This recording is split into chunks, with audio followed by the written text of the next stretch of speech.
भारत देश में जब से अग्निवीर योजना आई है तब से खबरों का बाजार गर्म है।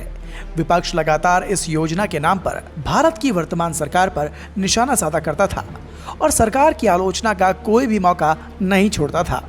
विपक्षी नेताओं ने तो यहाँ तक कह दिया था कि अग्निवीर योजना भारत के वीरों के लिए एक अपमान के सिवा कुछ नहीं है। इस योजना को भारतीय सेना का तिरस्कार करना तक बता दिया था। सिर्फ इतना ही नहीं, कांग्रेस सांसद राहुल गांधी ने कहा था कि अग्निवीर योजना भारत के वीरों के अपमान के लिए है।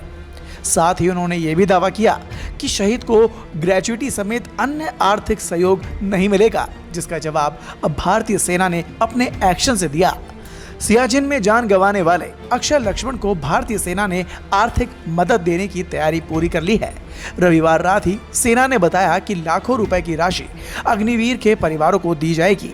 सेना ने बताया कि नियमों के मुताबिक गैर अंशदायी बीमा के 48 लाख रुपए, अनुग्रह 44 लाख रुपए, 4 साल के बचे कार्यकाल का वेतन यानी कि 13 लाख रुपए से ज्यादा, आर्म फोर्सेस कैजुअलिटी फंड से 8 लाख रुपए का योगदान, तत्काल 30,000 रुपए की सहायता और सेवा निधि में अग्निवीर या योगदान 30% भी परिवार को मिलेगा। इसमें सरकार का योगदान और ब्याज भी शामिल है। सेना ने यह भी कहा कि गवाते अक्षय लक्ष्मण ने सियाचिन में सेवा के दौरान अपनी जान गंवा दी।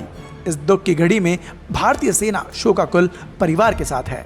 सेना ने यह भी कहा कि सोशल मीडिया पर आर्थिक सहयोग को लेकर जारी कुछ संदेशों के बीच इस जानकारी को साफ तौर पर बताना जरूरी है।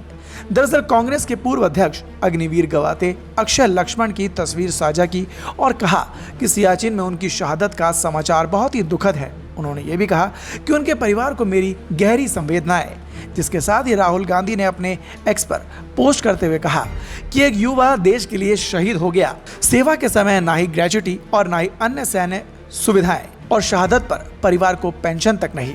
राहुल ने यह भी कहा कि अग्निवीर भारत के वीरों के अपमान की योजना है। खास बात यह है कि कांग्रेस नेता की टिप्पणी पर भारतीय जनता पार्टी ने आपत्ति जाहिर की है।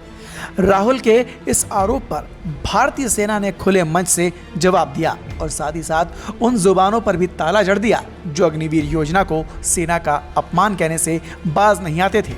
खबर पर आप भी अपनी राय कमेंट कर जरूर बताएं। Bureau report, the Bharat now.